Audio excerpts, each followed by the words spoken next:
मित्रों, ये महाभारत के पाठ का 14वां भाग है। 47वें अध्याय की कथा में हमने सुना, नागराज वासुकी अपनी कुमारी बहन को विवाह के लिए जरत्कारु को भिक्षा की भांति समर्पित करते हैं, किंतु जरत्कारु उसे तुरंत ही स्वीकार नहीं करते। वे सोचते हैं कि यह कन्या मेरे जैसी नाम वाली ना हो और इसके भरण पोषण का भार किस पर होगा, ये निर्णय अब तक नहीं हो पाया है। इसीलिए जरत्कारु वासुकी से पहले उस कन्या का नाम पूछते हैं और स्पष्ट कह देते हैं, मैं इसका भरण पोषण नहीं करूंगा। आज हम श्री महाभारत आदि पर्व के अंतर्गत आस्तिक पर्व में 47वें अध्याय से पाठ आरंभ करेंगे। वासुकी जरत्कारु मुनि से कहते हैं, इस कन्या का वही नाम है जो आपका है। यह मेरी बहन है और आप ही की भांति तपस्विनी है। आप इसे ग्रहण कर लें, इसका भरण पोषण मैं ही करूंगा। मैं अपनी सर्व शक्ति लगाकर इसकी रक्षा करता रहूंगा और मैंने अब तक आप ही के लिए इसकी रक्षा की है। इस पर जरत्कारु बोले, नागराज, मैं इसका भरण पोषण नहीं करूंगा, यह शर्त तो तय हो गई है। अब दूसरी शर्त यह है, तुम्हारी ये बहन कभी ऐसा कोई कार्य ना करे जो मुझे अप्रिय लगे। यदि वह कोई अप्रिय कार्य कर बैठेगी तो मैं उसी समय उसे त्याग दूंगा। नागराज के द्वारा सभी शर्तें स्वीकार कर लेने के बाद जरत्कारु उनके भवन में गए। वहां उन्होंने शास्त्रीय विधि और मंत्रोच्चारण के साथ नाग कन्या का पाणी ग्रहण किया। तत्पश्चात वे नागराज के एक सुंदर भवन में अपनी पत्नी को लेकर गए और उसी भवन में रहने लगे। वहां उन्होंने अपनी पत्नी के सामने यह शर्त रखी कि तुम्हें कभी ऐसा कोई कार्य नहीं करना चाहिए जो मुझे अच्छा न लगे, और इसके साथ ही साथ कभी अप्रिय वचन भी नहीं बोलने चाहिए। तुमसे अगर कोई अप्रिय कार्य हो जाएगा तो मैं तुम्हें और तुम्हारे इस घर को छोड़ दूंगा। जरत्कारु की ये बात सुनकर नागराज की बहन उद्विग्न हो गई और बहुत दुखी होकर बोली, भगवान, ऐसा ही होगा। वह नाग कन्या अपने पति की उसी शर्त के अनुसार सेवा करने लगी। मित्रों, इसके बाद के एक श्लोक में बड़ी सुंदरता के साथ बताया गया है कि किस तरह वो नाग कन्या अपने पति को खुश रखती थी। यहाँ श्वेत काकीय इस शब्द का प्रयोग हुआ है। श्वेत काकीय यह 3 शब्दों से बना है, श्वा, ऐत और काकः। श्वा अर्थात कुतिया, ऐत अर्थात हरिण, काकः अर्थात कौवा। इसका अर्थ यह है कि वह कुतिया की भांति सदा जागती और कम सोती थी, हरिणी के समान हमेशा चौकन्ना रहती थी और कौवे की भांति उनके इशारे समझने के लिए सावधान रहती थी। इस प्रकार वह श्वेत काकीय उपायों से सदा प्रति का प्रिय कार्य करने की इच्छा रखकर निरंतर उनकी आराधना में लगी रहती थी। इसके बाद किसी समय ऋतुकाल आने पर वासुकी की बहन स्नान करके अपने पति महामुनि जरत्कारु की सेवा में उपस्थित हुई। मित्रों, ऋतुकाल का अर्थ होता है महिलाओं के मासिक काल का वह समय जब वो गर्भ धारण के लिए पूरी तरह तैयार हो सकती हैं। वहां वह गर्भवती हो गई और उसका गर्भ प्रज्वलित अग्नि के समान तेजस्वी था। जिस प्रकार शुक्ल पक्ष में चंद्रमा बढ़ते हैं, उसी प्रकार वह गर्भ भी नित्य बढ़ने लगा। कुछ दिनों के पश्चात महातपस्वी जरत्कारु कुछ खिन्न होकर अपनी पत्नी के गोद में सर रख के सो गए। सूरज अस्त होने वाला था।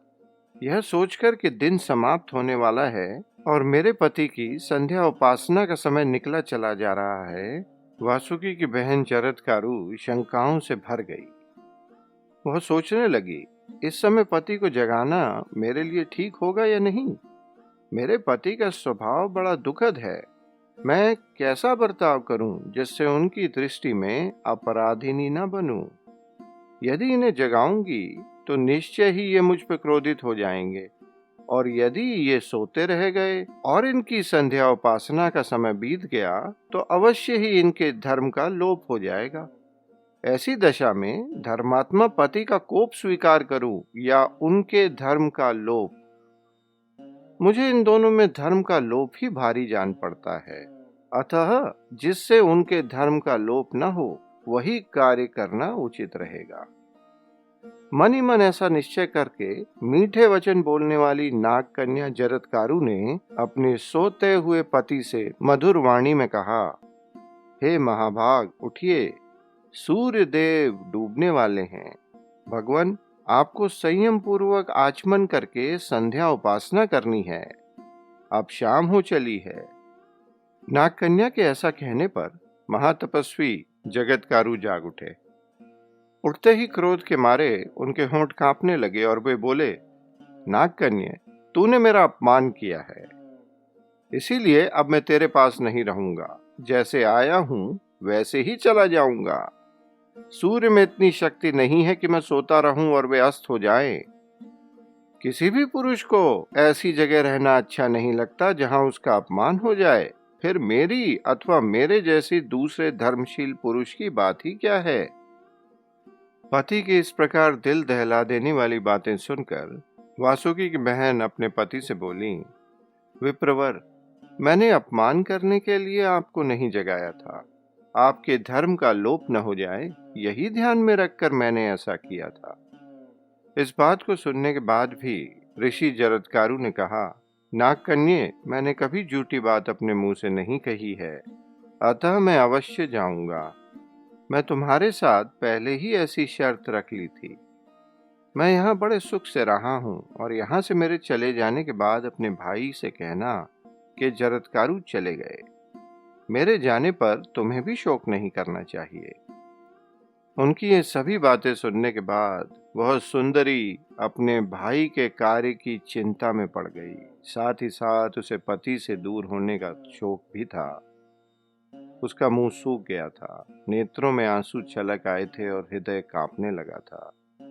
फिर किसी प्रकार धैर्य करके उस कन्या ने हाथ जोड़कर मधुर वाणी में मुनि से कहा, आप सदा धर्म का पालन करने वाले हैं, मैं भी पत्नी धर्म का पालन करने वाली हूँ।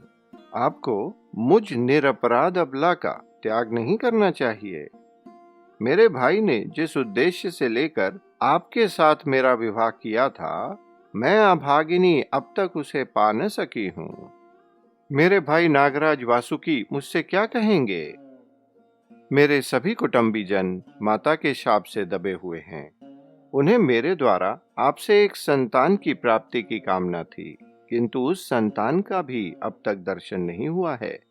आपसे पुत्र की प्राप्ति हो जाए तो उससे मेरी जाति भाइयों का कल्याण हो सकता है। हे ब्राह्मण, आपके साथ मेरा जो संबंध हुआ वो व्यर्थ नहीं जाना चाहिए। आपने जो गर्भ स्थापित किया है उसके लक्षण अभी प्रकट नहीं हुए हैं। महात्मा, मुझे ऐसी दशा में छोड़कर आप कैसे जा सकते हैं?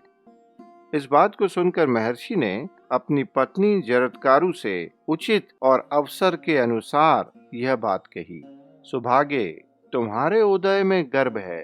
तुम्हारा ये गर्भस्थ बालक अग्नि के समान तपस्वी, परम धर्मात्मा मुनि तथा वेद वेदांगों का पारंगत विद्वान होगा। ऐसा कहकर धर्मात्मा महामुनि जरत्कारु, जिन्होंने जाने का दृढ़ निश्चय कर लिया था, पुनः एक बार कठोर तपस्या करने के लिए वन में चले गए। मित्रों, कथा को आगे बढ़ाते हुए उग्रश्रवा जी कहते हैं कि हे शौनक, पति के निकलते ही नाग कन्या जरत्कारु ने अपने भाई वासुकी के पास जाकर पूरा हाल ज्यों का त्यों कह सुनाया। इस अत्यंत अप्रिय समाचार को सुनकर वासुकी स्वयं भी दुखी हो गए और अपनी बहन से बोले, सर्पों में जो महान कार्य है और मुनि के साथ विवाह होने में जो तुम्हारा उद्देश्य रहा है उसे तो तुम जानते ही हो। यदि उनके द्वारा तुम्हारे गर्भ से कोई पुत्र उत्पन्न हो जाता तो उससे सर्पों का बहुत बड़ा हित होता। वह शक्तिशाली मुनि कुमार ही हम लोगों को जन्मेजय के सर्प यज्ञ में जलने से बचाएगा। ये बात पहले देवताओं के साथ भगवान ब्रह्मा जी ने कही थी। क्या उन मुनि श्रेष्ठ के द्वारा तुम गर्भवती हुई हो? मैं तुम्हारा भाई हूं और ऐसे कार्य के विषय में तुमसे कुछ पूछना मेरे लिए उचित नहीं है, परंतु कार्य के महत्व का विचार करके ही मैंने तुम्हें इस विषय में सभी बातें बताने के लिए प्रेरित किया है। तुम्हारे पति को जाने से रोकना किसी के लिए भी अत्यंत कठिन है, इसीलिए मैं उन्हें लौटा लाने के लिए उनके पीछे नहीं जा रहा हूँ। लौटाने का आग्रह करूंगा तो कदाचित वे मुझे शाप भी दे सकते हैं। तुम मुझे ये बताओ कि क्या तुम गर्भ धारण कर चुकी हो? भाई के इस प्रकार पूछने पर तब जरत्कारु ने नागराज वसुकी को धीरज बंधाते हुए कहा, मैंने संतान के बारे में उन महातपस्वी महात्मा से पूछा था। पूछने पर वे मेरे गर्भ के विषय में अस्ति अर्थात है इतना ही कहकर चले गए। उन्होंने पहले कभी विनोद में भी झूठी बात कही हो यह मुझे याद नहीं है, फिर इस संकट की घड़ी में उनके झूठ बोलने का तो प्रश्न ही नहीं उठता। भैया, मेरे पति तपस्या के धनी हैं। उन्होंने जाते समय मुझसे यह कहा, तुम्हारे गर्भ से अग्नि और सूर्य के समान तेजस्वी पुत्र होगा। इसीलिए भैया, आपके मन में जो शंका है वह दूर हो जानी चाहिए। बहन की ये बातें सुनकर नागराज वसुकी बड़ी प्रसन्नता से बोले, ऐसा ही हो, ऐसा ही हो। और उन्होंने अपनी बहन की बात को विश्वास पूर्वक ग्रहण कर लिया। सही समय आने पर वासुकी की बहन ने एक दिव्य कुमार को जन्म दिया, जो देवताओं के बालक सा तपस्वी जान पड़ता था। वह पिता और माता दोनों पक्षों के भय को नष्ट करने वाला था। वह वही नागराज के भवन में बड़ा होने लगा, क्योंकि जब वो बालक गर्भ में ही था तभी उसके पिता अस्ति कहकर वन में चले गए थे, इसीलिए संसार में उसका आस्तिक नाम हुआ। वह बचपन से ही ब्रह्मचर्य व्रत का पालन करने वाला, बुद्धिमान और सत्व गुण संपन्न हुआ। मित्रों, यहाँ तक की कथा सुनने के बाद शौनक जी ने कहानी में थोड़ा पीछे जाते हुए राजा जन्मेजय और उत्तंग के बीच हुई बातचीत के संबंध में कुछ प्रश्न किए। मित्रों, अगर आप स्मरण करें, महाभारत की कथा के भाग 3 में पौष पर्व में हमने कथा का वह अंश सुना था जहां उत्तंक मन ही मन नागराज तक्षक से बैर कर लेता है और वह राजा जन्मेजय के पास पहुंचकर उन्हें सर्प यज्ञ के लिए प्रेरित करता है। तो शौनक जी उग्रश्रवा जी से पूछते हैं, राजा जन्मेजय ने उत्तंक से अपने पिता परीक्षित के स्वर्गवास की सूचना पाकर इस संबंध में मंत्रियों से जो पूछताछ की थी उसको आप हम सभी को विस्तार पूर्वक सुनाएं। उग्रश्रवा जी बोले, ब्राह्मण सुनिए, उस समय राजा ने मंत्रियों से जो कुछ पूछा था और उन्होंने अपने पिता परीक्षित की मृत्यु के संबंध में जैसी बातें बताई, मैं वह सब आपको सुनाता हूँ। जन्मेजय ने अपने मंत्रियों से पूछा, आप लोग यह जानते होंगे कि मेरे पिता के जीवन काल में उनका आचार व्यवहार कैसा था और अंतकाल आने पर वे किस प्रकार मृत्यु को प्राप्त हुए थे। राजा के मंत्रियों ने जन्मेजय के इस प्रकार पूछने पर कहा, महात्मा, आपके पिता बड़े धर्मात्मा और प्रजापालक थे। वे समाज के चारों वर्णों को अपने अपने धर्म में स्थापित करके उन सभी की रक्षा करते थे। वे केवल धर्म के ही ज्ञाता नहीं थे, वे धर्म के साक्षात स्वरूप थे और उनके पराक्रम की कहीं तुलना नहीं थी। जगत में उनसे द्वेष रखने वाले कोई न थे और वे भी किसी से द्वेष नहीं रखते थे। उनके राज्य में सभी लोग हृष्ट-पुष्ट थे। जब कुरुवंश परिक्षीण अर्थात सर्वथा नष्ट हो चला था, उस समय उत्तरा के गर्भ से उनका जन्म हुआ था। इसीलिए वे महाबली अभिमन्यु के पुत्र परीक्षित के नाम से विख्यात हुए। इन सभी बातों को सुनने के बाद जन्मेजय ने कहा, मेरे धर्मात्मा पिता की मृत्यु किस प्रकार हुई, यह बात मुझे ठीक ठीक बताएं।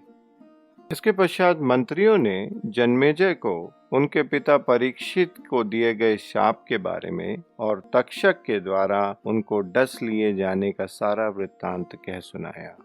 सभी कुछ सुनाने के बाद मंत्रीगण बोले, राजा, यह प्रसंग बड़ा ही निष्ठुर और दुखदायक है, फिर भी तुम्हारे पूछने पर हमने ये सभी बातें तुमसे कही हैं। तक्षक ने तुम्हारे पिता राजा परीक्षित का तिरस्कार किया है। इन महर्षि उत्तंग को भी उसने बहुत तंग किया है। तुम ये सारी बातें सुन चुके हो, अब तुम जैसा उचित समझो वही करो। इन सभी बातों को सुनने के बाद राजा जन्मेजय ने अपने संपूर्ण मंत्रियों से कहा, उस वृक्ष के डसे जाने और फिर हरे होने की बात आप लोगों से किसने कही? उस समय तक्षक के काटने से वह वृक्ष राख का ढेर बन गया था, उसे काश्यप ने पुनः जिलाकर हरा भरा कर दिया। ये सब तो लोगों के लिए बड़े आश्चर्य की बात है। यदि काश्यप के आ जाने से उनके मंत्रों द्वारा तक्षक का विष नष्ट कर दिया जाता तो निश्चित ही मेरे पिताजी बच जाते। परंतु उस नीच सर्प ने अपने मन में यह सोचा होगा, यदि मेरे डसे हुए राजा को ब्राह्मण जिला देंगे तो लोग कहेंगे कि तक्षक का विष भी नष्ट हो गया। ऐसा होने से तो मैं लोक में उपहास का पात्र बन जाऊंगा। अवश्य ही यह सोचकर उसने ब्राह्मण को धन के द्वारा संतुष्ट किया था। मैं भविष्य में कोई न कोई उपाय करके तक्षक को इसके लिए दंड दूंगा, परंतु एक बात मैं अवश्य जानना चाहता हूँ। राजा तक्षक और काश्यप ब्राह्मण का वह संवाद तो निर्जन वन में हुआ होगा, तो यह सब किसने देखा और सुना था? आप लोगों तक ये बात कैसे आई? पहले मुझे ये सब बताएं, उसके बाद ही मैं सर्पों के विनाश का विचार करूंगा। इस पर मंत्री बोले, राजन, तक्षक ने जिस वृक्ष को डसा था और काश्यप ने जिसे मंत्रोच्चार के द्वारा वापस जिला दिया, उस वृक्ष पर पहले से ही कोई मनुष्य लकड़ी लेने के लिए सूखी डाली खोजता हुआ चढ़ गया था। तक्षक नाग और ब्राह्मण काश्यप दोनों ही नहीं जानते थे कि उस वृक्ष पर कोई दूसरा मनुष्य भी है। तक्षक के काटने पर उस वृक्ष के साथ ही वह मनुष्य भी जलकर भस्म हो गया था, परंतु राजन, ब्राह्मण के प्रभाव से वह भी उस वृक्ष के साथ वापस जी उठा। उसी मनुष्य ने आकर हम लोगों से तक्षक और ब्राह्मण के बीच जो घटना हुई थी वह सुनाई। मंत्रियों की सभी बातें सुनकर राजा जन्मेजय दुख से संतप्त हो उठे और क्रोधित हो हाथ से हाथ मलने लगे। वे बार बार लंबी और गर्म सांसें छोड़ते। थोड़ी देर में वे फूट फूट कर रोने लगे और अपने मंत्रियों से बोले, मेरे पिता के स्वर्गलोक गमन के विषय में आप लोगों की ये सारी बातें सुनकर मैंने अपनी बुद्धि के द्वारा अपने लिए जो कर्तव्य निश्चित किया है उसे आपको बताता हूँ। मेरा विचार है, उस दुरात्मा तक्षक से तुरंत बदला लेना चाहिए। उसकी सबसे बड़ी दुष्टता यह है कि उसने काश्यप को भी वापस लौटा दिया। यदि वे ब्राह्मण देवता आ जाते तो मेरे पिता निश्चित तौर पे जीवित हो सकते थे। इसीलिए मैं महर्षि उत्तंग का, अपना और आप सब लोगों का भला करने के लिए अपने पिता के बैर का अवश्य बदला लूंगा। मित्रों, इस प्रकार श्री महाभारत आदि पर्व के अंतर्गत आस्तिक पर्व में ये 50वां अध्याय पूरा होता है। इसके आगे की कथा हम अगले भाग में कहेंगे।